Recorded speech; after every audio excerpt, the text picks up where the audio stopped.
Hello दोस्तों, मैं सुरेंद्र सामता आपके अपने YouTube channel special math concept में आपका स्वागत है। दोस्तों, आज की क्लास में देखेंगे मैथ में आज का टॉपिक रहेगा आपका स्टैटिक्स, जिसमें सांख्यिकी संगणक एग्जाम है 3 मार्च। उसमें किस प्रकार के आपको क्वेश्चन देखने को मिलेंगे उस पर हम चर्चा करते हैं। आपके सामने कुछ क्वेश्चन है। किसी समूह का ऐसा मान जो पूरे समूह को प्रदर्शित करता है। किसी समूह का ऐसा मान जो पूरे समूह को प्रदर्शित करता है। आपको 4 ऑप्शन दे रखा है। इनमें से एक ऑप्शन आपका सही है और 3 गलत है। अब इनमें देखना है कि कौन सा सही है और कौन सा गलत है। किसी समूह का ऐसा मान जो पूरे समूह को, किस समूह की बात कर रहे हैं? पूरे समूह की बात कर रहे हैं, टोटल ग्रुप की बात कर रहे हैं। ऑप्शन क्या दे रखे हैं? केंद्रीय प्रवृत्ति की माप, ऑप्शन बी है अपकिरण के माप, ऑप्शन सी है विषमता, ऑप्शन डी दे रहा है सभी। तो ध्यान देना है यहाँ पे, इसी समूह का ऐसा माप जो पूरे समूह को प्रदर्शित करता है वो कौन होता है? केंद्रीय प्रवृत्ति के माप। केंद्रीय प्रवृत्ति के माप में कौन कौन से आते हैं? समांतर माध्य है, हम बात करें बहुलक है, माध्यिका है, ये क्या है? पूरे समूह को प्रदर्शित करते हैं। आगे है क्वेश्चन, निम्न का माध्य ज्ञात करो। क्वेश्चन 2 नंबर क्वेश्चन दे रखे हैं। क्वेश्चन नंबर 2, निम्न का क्या पूछा है? माध्य। माध्य ज्ञात करो। आपको एक सारणी दे रखी है। इस सारणी को क्या बोलते हैं? कौन सी बोलते हैं? खंडित। कौन सी सीरीज है? खंडित सीरीज है। तो इसमें माध्य ज्ञात करने के लिए क्या किया जाता है? Summation F of x summation of F यह क्या है? बारंबारता है। इसको बोलते हैं संचय बारंबारता। इसमें क्या निकालना होगा आपको? सबसे पहले एफ एक्स। एक कॉलम और बढ़ा देते हैं। इन दोनों को आपस में मिलकर 5 ये 14 4 3 12 6 24 और 5 1 5। इन सबको जोड़ दो। 5 और 14 19, 19 2 21, 21 और 10 31, 31 और 5 36, 36 और 4 40, 40 और 20 कितने होते हैं? टोटल 60। एफ को टोटल करेंगे तो 5 और 7 12, 12 और 4 5 और 7 12, 12 और 4 16, 16 और 6 कितने होते हैं? 22, 22 3 23। क्या आ गया? 22 3 23। अभी ऐसे क्या पूछे? आपको चाहिए एक्स बार, तो यहां से क्या हो जाएगा? एफ एक्स का मान कितना है? 60 और बट्टे में कितना है? 23। इनको काटते, या तो इसको ऐसा कैसे रख दो, लेकिन ऑप्शन में ऐसा है नहीं, तो क्या किया जाएगा? इसका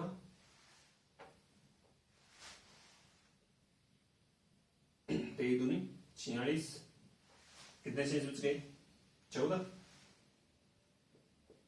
बटा 23। लेकिन यहां देखते हैं ऑप्शन में ए 2 है, 4 है, 5 है, 3 है। तो इसको किस प्रकार हल करोगे? ये लगभग में पूछा जाएगा आपको। किसमें? लगभग। तो हम इसको लगभग किसका बताएंगे? 2 पॉइंट कुछ इसका मान आता है। या इसको ऐसा कर देता हूं, ऑप्शन को चेंज कर देता हूं, 14 बटा 23। ये आपका ऑप्शन राइट। अगला क्वेश्चन देगा आपको समेशन। इसको क्या बोलते हैं? समेशन बोला जाता है इसको। x माइनस ए। ये x क्या है? ये अपने जो भी डाटा दे रखे हैं, आंकड़े दे रखे हैं, संख्या दे रखी है, उनमें से क्या लिखा रहा है? a बराबर 0 है। तब a यहां क्या है? इस a को क्या रखेगी? 0 आ जाए। gm am mod h। gm का बता देता हूं मैं। यहां से क्या होता है? ज्योमेट्रिक मीन, जिसको बोलते हैं माध्य, ज्योमेट्रिकल मीन।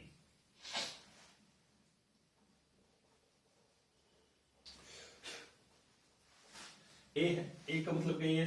देखते हैं जीएम। जीएम का मतलब होता है ज्योमेट्री मीन जिसको बोलते हैं हम गुणोत्तर माध्य। एम जिसको बोलते हैं अर्थमेटिक मीन जिसको बोलते हैं हम समांतर माध्य। मोड को क्या कहते हैं यहां पे बहुलक। और एचएम को क्या कहते हैं हार्मोनिक मीन जिसको बोलते हैं हरात्मक माध्य। अब क्या पूछे इसमें आपको ए, यह कौन सा रखें कि इसका मान 0 हो जाए, तो यह कौन सा रहेगा अर्थमेटिक मीन समांतर माध्य। x माइनस ए, एक को हम किससे डिनोट कर सकते हैं ए बार से, क्यों? क्योंकि ये क्या आ जाएगा अर्थमेटिक मीन। यदि हम संख्या जो भी दे रखी है, जैसे मान लीजिए ये संख्या है, इसमें से क्या घटाना आपको x बार, तो पहले किससे निकालोगे इंडिविजुअल श्रेणी से, जो आपको व्यक्तिगत श्रेणी दे रखी होती है उसमें से निकालेंगे x बार इसमें से घटाएंगे, x में से x बार घटाएंगे और टोटल इनका योग करेंगे तो क्या होगा इनका बीजीय योग 0 होगा। अगला क्वेश्चन दे रखा आपको, निम्न में सामूहिक माध्य है, निम्न में से सामूहिक माध्य कौन सा है, कौन सा फॉर्मूला है इसमें x है, ये तो है नहीं, ये किसका है खंडित श्रेणी में आ जाता है ये। ऑप्शन बी या n1 x1 plus n2 x2 x1 plus x2, ये भी नहीं है। n1 x1 plus n2 x2 n1 plus n2 यह है, क्यों है? मान लीजिए कोई दो समूह है, इसमें एक समूह का माध्य है x1, दूसरे समूह का माध्य है x2, टोटल संख्या है n1 और दूसरे में है n2, तो इनका क्या चाहिए आपको माध्य याद करने के लिए क्या करते हैं वही x1 और टोटल कितने n1, तो n1 x1 plus n2 x2 बट्टे में क्या आएगा n1 प्लस n2, ये आपका इस प्रकार निकल के आया। अगला क्वेश्चन दे रहा है 10 संख्याओं का माध्य 15 है परंतु गलती से 20 की जगह 30 पढ़ लिया गया तो सही माध्य क्या होगा? चाहिए कि आपको यहां से सही माध्य, तो सही माध्य ज्ञात करने के लिए टोटल संख्या कितनी है 10, उनका माध्य कितना था गलत कितना 15 माइनस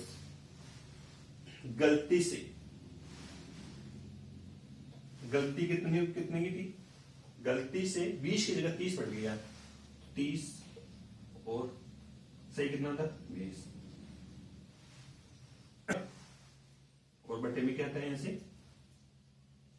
टोटल नंबर कितने 10, अब जो कटता है उसको काट देते हैं, 150 माइनस इन दोनों सरल के अंदर कितना आएगा 10 बट्टे में 10, 140 बट्टे 10, 10 से 10 कैंसिल, तो आप आंसर क्या आएगा 14। तो हम कह सकते हैं 10 संख्याओं का माध्य 15 था, कब था जब 20 की जगह क्या पढ़ा लिया था 30, अब 20 ही पढ़ेंगे तो कितना आएगा 14 आंसर आ जाएगा। तो इसका सूत्र किस प्रकार लिख सकते हैं n इंटू एक्स बार कौन सा जो आपने गलत पढ़ा माइनस गलत संख्या प्लस सही संख्या और बटे में टोटल n नंबर ऑफ संख्या, यानी कितनी संख्या टोटल थी। एक बार कीजिए कुछ क्वेश्चन है, 10 विद्यार्थियों का माध्य 20 है, यदि सभी विद्यार्थियों के अंकों में 4 की वृद्धि कर दे तो नया माध्य क्या होगा? तो दोस्तों यहां ध्यान रखना क्या पूछा है नया माध्य। यदि आपको सिंपल माध्य दे रखा है तो हमेशा किसको मानोगे अर्थमेटिक मीन जिसको बोलते हैं हम समांतर माध्य, यहाँ किसको मानोगे हमेशा या माध्य समांतर लिखा हो या नहीं लिखा हो, यदि आपको अकेला माध्य दे रखा है तो हम किसको मानेंगे समांतर माध्य। तो 10 विद्यार्थियों का माध्य 20 है, यदि सभी विद्यार्थी अंकों में 4 की वृद्धि कर दे तो नया माध्य क्या होगा? नया माध्य होता है इसमें कितने की वृद्धि हो रही है, जितने की वृद्धि हो रही है उतनी जोड़ देते हैं। यदि यहाँ पे वृद्धि है तो वृद्धि कर देंगे, कमी है तो कमी कर देंगे, मल्टीपल है गुणा है तो गुणा कर देंगे, भाग है तो भाग कर देंगे। तो ऐसे आपका ऑप्शन कौन सा जाएगा? ऑप्शन नंबर डी ऐसे आपका करेक्ट हो जाएगा। अगला क्वेश्चन देगा आपको समांतर माध्य पर प्रतिचयन उच्चांशों का प्रभाव पड़ता है। ध्यान रखना, समांतर माध्य पर प्रतिचयन उच्चावचों का प्रभाव पड़ता है। वो कितना पड़ता है वो हमें देखना है। ऑप्शन ए अधिकतम पड़ता है, ऑप्शन बी है न्यूनतम पड़ता है, ऑप्शन सी दे रखा है कोई प्रभाव नहीं, और डी इनमें से कोई नहीं। तो यहां से देखना, समांतर माध्य पर प्रतिचयन उच्चावचों का प्रभाव पड़ता है, और कितना पड़ता है, न्यूनतम प्रभाव पड़ता है। अगला क्वेश्चन है, खुले सिरे वाली श्रेणी में माध्य ज्ञात कर सकते हैं। यदि आपको खुले सिरे वाली श्रेणी दे रखी है, कौन सी श्रेणी दे रखी है, खुले सिरे वाली श्रेणी में माध्य ज्ञात कर सकते हैं। किन किन श्रेणियों में हम माध्य ज्ञात कर सकते हैं?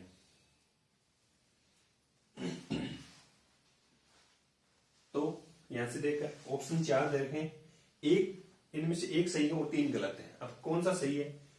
ऑप्शन ए है बहुलक, ऑप्शन बी है समांतर माध्य, ऑप्शन सी है गुणोत्तर माध्य, ऑप्शन डी है हरात्मक माध्य। यहां से मैं बता देता हूं, बहुलक को कहते हैं मोड जिसको जेड से प्रदर्शित करते हैं, समांतर माध्य जिसको हम एक्स बार से डिनोट करते हैं, अरिथमेटिक मीन, गुणोत्तर माध्य जीएम ज्योमेट्रिक मीन, हरात्मक माध्य हार्मोनिक मीन। अब यहां से क्या कह रहा है, खुले सिरे वाली श्रेणी में माध्य ज्ञात कर सकते हैं। तो ध्यान रखना, माध्य पूछे ना तो हमेशा बहुलक, और एक यहां एक और आएगा कौन सा, माध्यिका। जब भी आपको क्वेश्चन में पूछे खुले सिरे वाली श्रेणी में माध्य ज्ञात कर सकते हैं, तो बहुलक और माध्यिका दोनों का माध्य ज्ञात कर सकते हैं। और बाकी जो आपका देगा समांतर माध्य, अरिथमेटिक मीन, गुणोत्तर माध्य, ज्योमेट्रिक मीन, और एक है हार्मोनिक मीन जिसको बोलते हैं हम हरात्मक माध्य, इनका माध्य ज्ञात नहीं कर सकते हैं। किस श्रेणी में ज्ञात नहीं कर सकते हैं? खुली सिरे वाली श्रेणी में। अगला क्वेश्चन दे रखा आपको, जब गुणों को प्रदर्शित करना हो, इसको जब गुणों को प्रदर्शित करना हो तो किसका प्रयोग करते हैं? जब आपको गुण किसी व्यक्ति के या किसी समूह के गुण प्रदर्शित करने हो तो किसका प्रयोग करेंगे हम? ऑप्शन ए बहुलक, ऑप्शन बी है माध्य, ऑप्शन सी है माध्यिका, ऑप्शन डी दे रखा आपको यहां से चतुर्थ। इनमें से एक सही है और 3 गलत है, ये तो आपको पता है। अब इनमें से कौन सा सही है और कौन सा गलत है वो देखते हैं। जब गुणों की बात करते हैं तो हमेशा किसका आता है? माध्यिका की बात करता है। जब हम माप, किसी चीज की माप के बारे में बात करते हैं या किसी मौसम विभाग की भविष्यवाणी पर चर्चा करते हैं तो हमेशा किसका प्रयोग होगा? बहुलक में। कब होगा? जब किसी की माप लेनी हो, कोई मौसम विभाग के बारे में चर्चा करनी हो तो किसका प्रयोग करते हैं? बहुलक का। और अगर आपको गुणों को प्रदर्शित करना हो तो किसका प्रयोग करते हैं? माध्यिका का प्रयोग करते हैं। तो दोस्तों ये थे आज आपके लिए क्वेश्चन, और कल की क्लास में फिर मिलते हैं कुछ नए क्वेश्चन लेके। तब तक